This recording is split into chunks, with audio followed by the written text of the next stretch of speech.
चारों ओर अंधेरा ही अंधेरा है, घनघोर अंधेरा। और उस अंधेरे में कई टिमटिमाती रोशनियां दिखाई दे रही हैं। जो नज़दीक की रोशनियां हैं वो बहुत ही मन लुभावनी हैं, और वहाँ सब कुछ है। मनोरंजन है, संगीत है और तरह तरह के आकर्षण है। और बहुत दूर एक टिमटिमाती लौ दिखाई दे रही है, जहाँ पहुँचना बहुत ही कठिनतम है।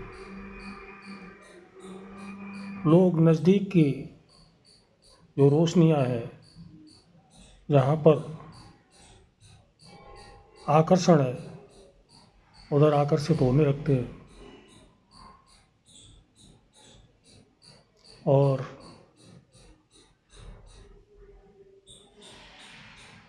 अपने मनमाने ढंग से आचरण करते हैं, अपनी मनोइच्छाएं रखते हैं और अपने मन को शांत करने की कोशिश करते हैं। क्षण मात्र की शांति, उसके बाद अशांति है। लेकिन थोड़ा सा प्रयास करने के बाद में अगर हम उस टिमटिमाती लौ के पास पहुंच जाएं, तो हमें जीवन भर की शांति मिल सकती है, मोक्ष की प्राप्ति हो सकती है, ईश्वर की प्राप्ति हो सकती है।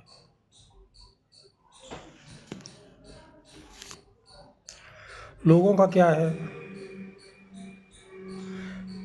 एक चमत्कार के पीछे भाग रहे हैं। जहाँ चमत्कार आकर्षण दिखाई देता है, उसी ओर दौड़ पड़ते हैं।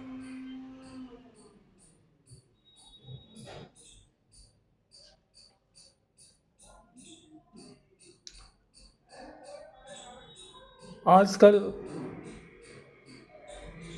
बहुत से ऐसे आश्रम बन गए हैं, बहुत से ऐसे नए नए साधु संत हो गए हैं, यहाँ मात्र आकर्षण है। और आकर्षण में क्षण मात्र की शांति है। उस क्षण मात्र की शांति को पाने के लिए लोग दौड़ रहे हैं, भीड़ इकट्ठी कर रहे हैं। क्या इस क्षण मात्र की शांति से आपको कुछ लाभ होने वाला है? इसके स्थान पर अगर हम उस टिमटिमाती लौ यानी प्रभु के पास जाने का प्रयास करें, तो बहुत कुछ मिल सकता है। इस दुनिया में आने जैसे जो हमको कर्म करने चाहिए वो हो सकते हैं। अक्सर देखा जाता है कि हमारे घरों में हमारे जो बुजुर्ग हैं, उनको समय पर ना खाना मिल रहा है, ना पीना मिल रहा है, ना उनकी कोई देखभाल हो रही है। और हम लोग जाकर के भिखारियों में पूड़ियाँ बांट रहे हैं, साधु सन्यासियों की सेवाएं कर रहे हैं, धर्म कर रहे हैं, पुण्य कर रहे हैं।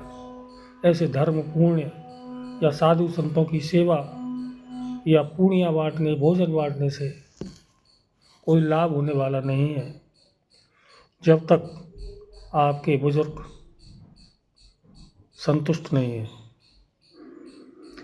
तीर्थों में जा रहे हैं, अपनी मन की तसल्ली कर रहे हैं, और हमारे बुजुर्ग घर में पड़े हैं, जिनको समय पर खाना भी नसीब नहीं है, भोजन भी नसीब नहीं है। दोस्तों, क्या इन सब बातों को छोड़कर हम अपने बुजुर्गों में ही भगवान मान लें और उनके बाद उस भगवान को माने? सबसे पहले बुजुर्गों को माने, उसके बाद भगवान को माने। तो निश्चित ही हमें भगवान मिलेगा, वरना कहीं भी भटकते रहो। न भगवान है, न राम है, न कृष्ण है।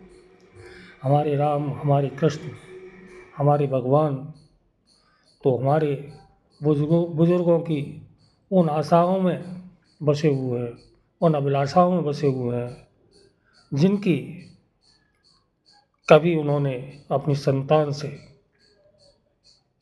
इच्छा की थी, अपनी संतान से अभिलाषा की थी, अपनी संतान से उम्मीदें की थी, लेकिन वो उम्मीदें, वो अभिलाषाएं, वो इच्छाएं सब ध्वस्त करके आप आगे की सीढ़ी पर, यानी कि एक चमत्कार की ओर बढ़ रहे हैं। उससे कोई भी लाभ होने वाला नहीं है। राधे राधे।